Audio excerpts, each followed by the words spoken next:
Welcome to this new episode of the Tin Dog Podcast. Recorded live in front of a cat, usually. Not today, however, as I'm in a small office somewhere at work. We're covering the Fifth Doctor's time in the TARDIS. Now, I had intended to incorporate the Fifth Doctor, as played by Peter Davidson's TV stories, in with his Big Finish stories, trying to see where they fit, trying to see all that sort of thing, so that we get one continuous story of the Fifth Doctor. This does become problematic because obviously this will instantly age as soon as the next story comes along from Big Finish, and of course messes up the continuity. So what I've elected to do instead is I'll do a 5th Doctor, 6th Doctor and 7th Doctor story on their TV stories.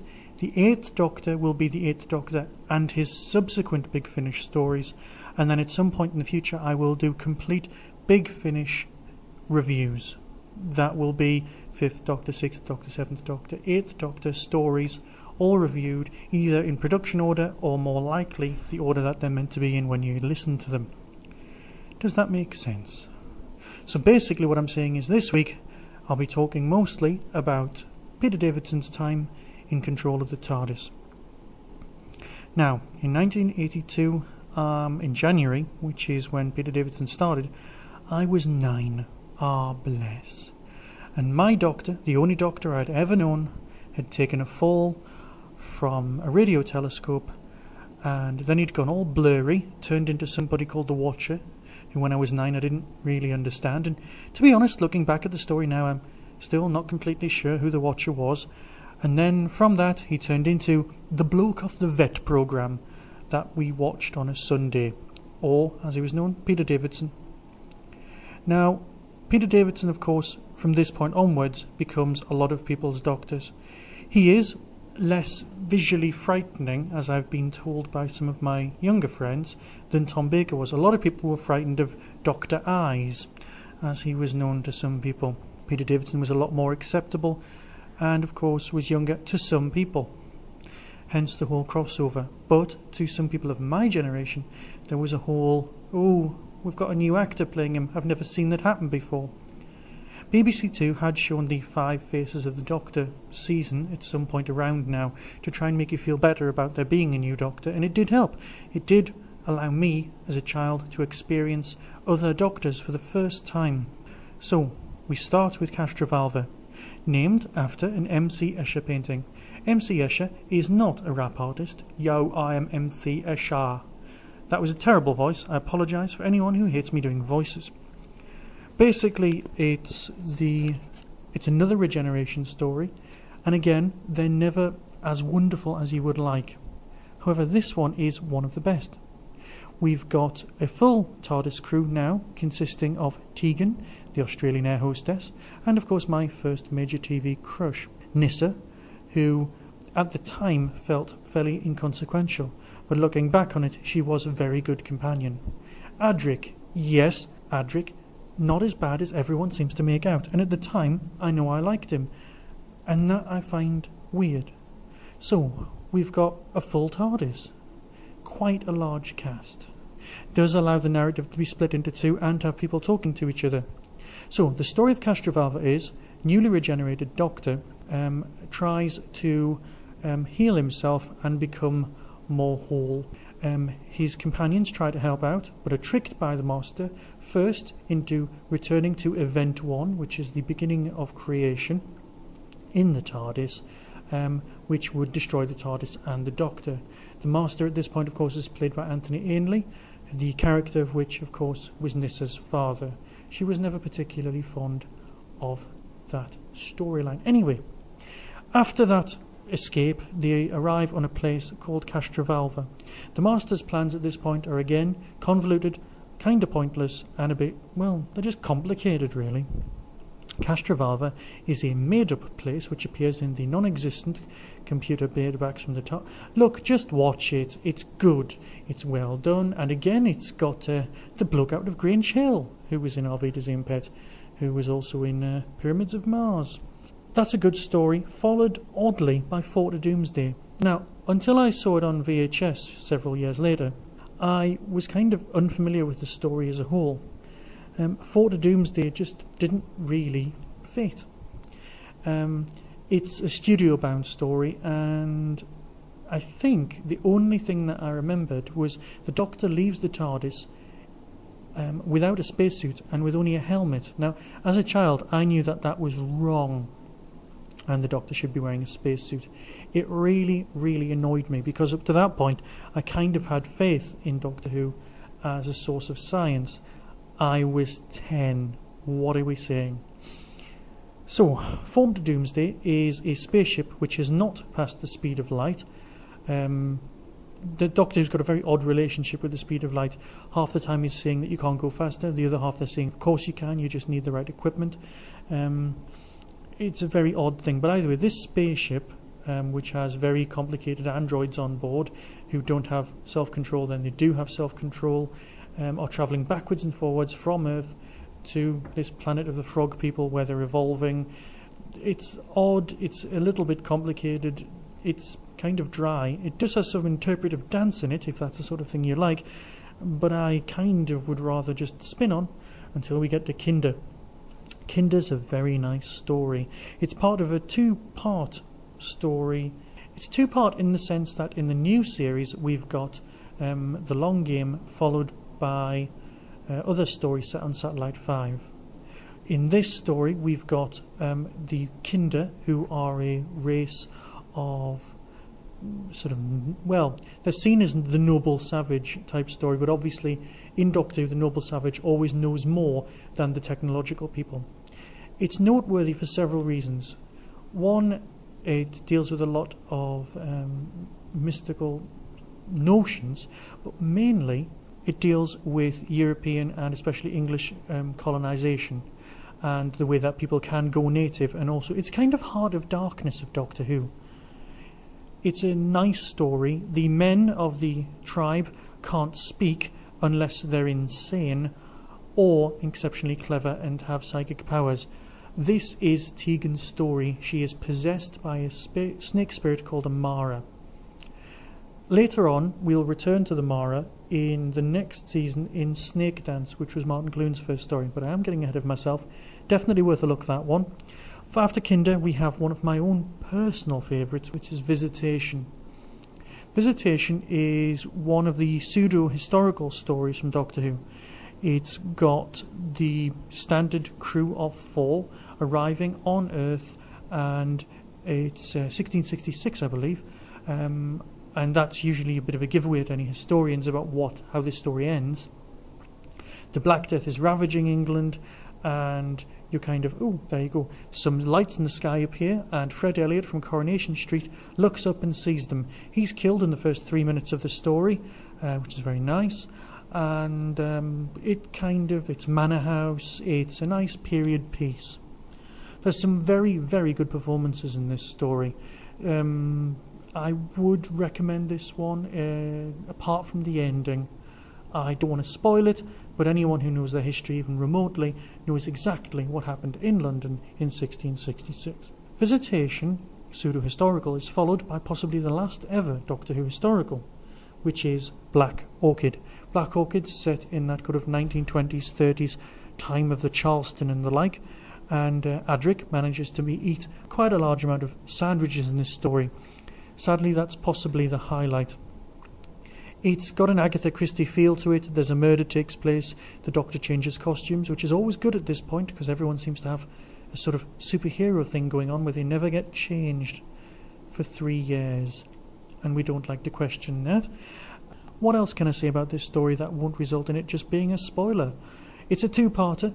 It gets from A to B. There's some dancing, there's some acting. It's kind of done. It's not a highlight of the season, but it's by no means a bad story. However, it is followed by for what many people would class as one of the best Doctor Who stories. Again, it's available on DVD. It's been shown quite a lot, and it is Earthshock. A Cyberman story, useful because it doesn't actually have the word Cyberman in the title, so you don't know who it is. Even as fans, you kind of thought at the time, oh, could it be the Silurians? They're underground, there's dinosaurs. I wonder who the villains are. And then you find out it's the Cybermen. But of course, this story is famous amongst Doctor Who fans for one reason: Adric's death. We still never really figured out why we didn't like Adric. We just know that that's the standard way of behaving. That's not clever, it's not right, it's not true. It shouldn't be the case. However, it is. Earthshock ends with Adric dying, and the fact that the Doctor's got a time machine and refuses to go back in time to rescue him, I don't know if that's a fan's view or anything. It's worthy to point out that if you've got the DVD of the Earthshock, you can access something called Episode 5, which is a short plasticine, or if you're American, claymation version of what happens if Adric got to Earth and survived. It's really funny. It's only about 2 minutes long. I would seek that out. After the marvellous Earthshock, we come to Time Flight. Oh look, it's the Master again. The Master's disguise is so bad that you actually think that's part of the plot. It's not a good story. There's stuff about Concorde, it's as if they were given the chance of filming on board Concorde and they had no idea what else to do with it. It's not a great story. I just don't like it. I'm sorry, some people out there might. It's just not for me. It's not my cup of tea. Takes us to the end of Season 19. Season 20. Now you have to remember that there's only a handful of stories for these remaining Doctors. Season 20 starts with Arc of Infinity, which sees the return of Omega. Omega, the Time Lord who gave the Gallifreyans time travel, very popular character. They've changed the design on Omega, which just confused the viewers, or indeed just confused me. And it takes place in Holland, again a nice bit of location filming for no adequately explored reason. It looks good, and of course marks Tegan's return. You see, Tegan had left at the end of Time Flight.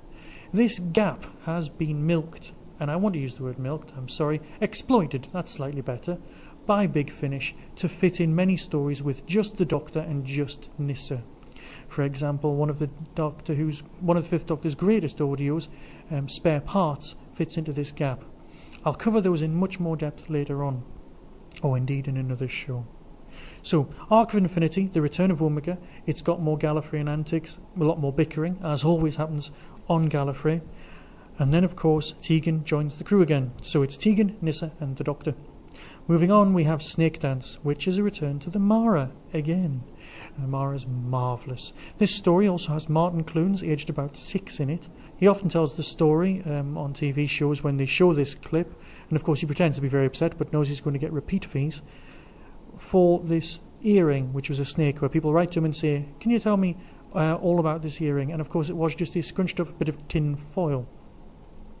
That can't be the highlight of the story, can it? A Martin Clunes appearance? I would say not. It's the second part of the snake stories from earlier, the Kinder one, and it does sort of round off. It gives a lovely chance for Tegan to shine once more. Terminus, however, marks the departure of Nyssa. There is much talk of Nyssa removing various garments for no reason. I don't know what this was. I mean, let's face it, this is 1983. I'm 11 at this point. Well, actually, I'm coming up to my 12th birthday, and it's just not good. It's not a great story, but it does have some nice moments. Apparently, the ship Terminus, which is where people go if they're suffering from a disease called Lazar's disease, they arrive on this ship of the damned where they could be cured. They could be cured of their disease by exposure to radiation. The reason there's so much radiation on board this ship is because the engines went critical a long time ago. And how long a long time ago actually is they work out by saying that in fact this is the spaceship that fell through time and caused the beginning of the universe. This would be the same beginning of the universe that they were going to crash into in Castrovalva. So would they have met themselves? I just don't know. The origin of the universe is an hotly debated topic amongst Doctor Who fans, and will be explained much later when we cover different versions of canon. So, after Terminus, Nyssa goes, and we have a rather nice story called Enlightenment. Enlightenment is one of my all-time favourite stories. One of my all-time favourite stories now, but not at the time. The denouement of episode 1 reveals that in fact they're not on board an 18th century ship, but, and if stop listening now if you don't want to hear this, thank you, they're actually on board a ship in space, literally a space ship, a wooden, full-rigged, full-masted ship that happens to be in space. It's got immortals, it's got Nurse Gladys Emanuel from Open All Hours, it's got Keith Barron. It's an extremely well-acted piece. Again, Tegan manages to pull off, despite the words that she's been given, some lovely performances.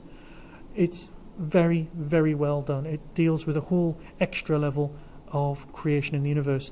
One of the aliens turns to the Doctor and says, "Can there really be a lord of such a small thing as time?"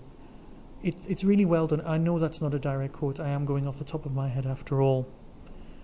Enlightenment is followed by The King's Demons, a very odd little two-parter. The King's Demons, not a great story, but it does fill an hour if you find yourself at a loose end. The crew arrive on Earth around March the 4th, just before the signing of the Magna Carta, which, according to them, gives rights to the common man. It doesn't. We've done some research, the Magna Carta and the law and the history and everything else. It didn't genuinely change too much. I mean, I think there are various versions. Let's talk to a historian about that another time. The King's Demons, of course, being a convoluted story, has to have the Master in it. It also has a shape-changing robot called Chameleon. Chameleon was an attempt to bring back some sort of K9 type thing. The prop was too complicated, it didn't work, and to be honest, it just didn't work at all for anyone, not just the audience. And so that brings us to the end of that season. It is around this time that Peter Davidson's approached to ask if he'll be leaving. He's just beginning to feel his feet, but he has to make the decision quite soon. But before he makes the decision, we have the anniversary special, The Five Doctors. Always worth a bit of a jaunt. The Five Doctors brings on everything. It brings on every actor who's still alive to play those parts. It's very nice, of course. Tom Baker is refusing to do it, so they end up using some old Sharda footage, which was discussed last time. And apart from that, we've got the slight issue that William Hartnell's dead. The character of the First Doctor is played in this by an actor called Richard Herndl. The audience accept that we couldn't possibly have the First Doctor again, and many of the children watching the show just know that he was a crotchety old man, and that's it. It's worthy of note because Susan returns, but then again everybody returns. John Pertwee, it's just a wonderful piece. It's a wonderful piece of nonsense, but it's great. Definitely worth a view. Which brings us, finally, to Peter's last season. He decided to leave just when he was getting the hang of it, says him at conventions. Now, we open season 21 with an episode, well, with a story many people don't like. I do like it, and I'm proud to admit that I quite like Warriors of the Deep. I'm going to come out of the closet and say, yes, Warriors Deep, that's for me. I'm quite willing to accept how rubbish the Merca is, because I quite like the rest of the story. A lot of people don't. It's around this time that Doctor Who stops being shown on a Saturday and starts being shown on a Monday and Tuesday afternoon. Well, not afternoon, evening, you know what I mean. So much so that I'm late for Scout, and I'm actually asked to leave when the Scout leader says to me, "You know, you have to work out which is more important, Doctor Who or..." And by the time he'd reached the word "or," I'd made my decision, because as you can tell, it's still part of my life, and I suspect always will be. I apologise for that little wandering. We follow Warriors of the Deep, which of course has the Sea Devils and the Silurians in it. Oh, double whammy of all the things. There's a bit of a theme of that with the whole of Peter Davidson's time. Bring out the old monsters, we'll see what effect that has. And that is part of the reason why Russell doesn't like doing it as much, says he, and yet does so quite a lot. The Awakening, another two-parter. It's kind of set in the Civil War and now. There's a fracture in time, there's a creature that feeds on hate living in the walls of a church. The TARDIS gets destroyed. I think that happens twice in this season, but it's well worth seeing. Ah, yes, of course, it does get destroyed in this story, and it gets destroyed in the next story, which is Frontos. Frontos has a very nice bit of background to it. If you wanted a story that was set at the end of the universe, where mankind's trying to survive, which isn't from the 2007 season, try Frontos. It's very well acted. Did I mention that Turlo joined the crew some time ago? I believe I did. He came from Mordrin of the Undead and stayed with us right through to Planet of Fire. Planet of Fire is in 2 stories' time, but between then and now, of course, we have Resurrection of the Daleks. Resurrection, of course, was covered in the last podcast, if you want a breakdown of what happens in it. But basically, Rodney Bewes and some Daleks are in this story, and so is Lytton, who is a universal henchman for hire. However, the Dalek soldiers have got ludicrous helmets. But hey, they're Dalek soldiers. They're not as good as Robomen. But what could be? I like this story despite itself. I remember at the time it was distorted quite severely by the Winter Olympics. The Winter Olympics, I was going to say, the Summer Olympics. By the Olympics that year. It was 1984. Ah yes, 1984 when I was 12. Bless. Planet of Fire is a very, very good story.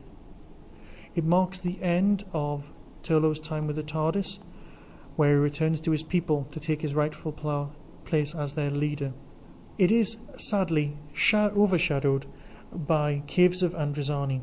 Now, in Planet of Fire, the Doctor also takes on a new companion, Pippa Gilliam Brown. Of course, with there being a change in Doctors, there's usually a change at this point in Doctor Who history of companions. It's a sort of total mix-up. Of course, in these days, we usually have crossover, companion leaves, then Doctor leaves, companion leaves, then Doctor leaves, something like that. That way there's continuity for the audience. It's less of a culture shock.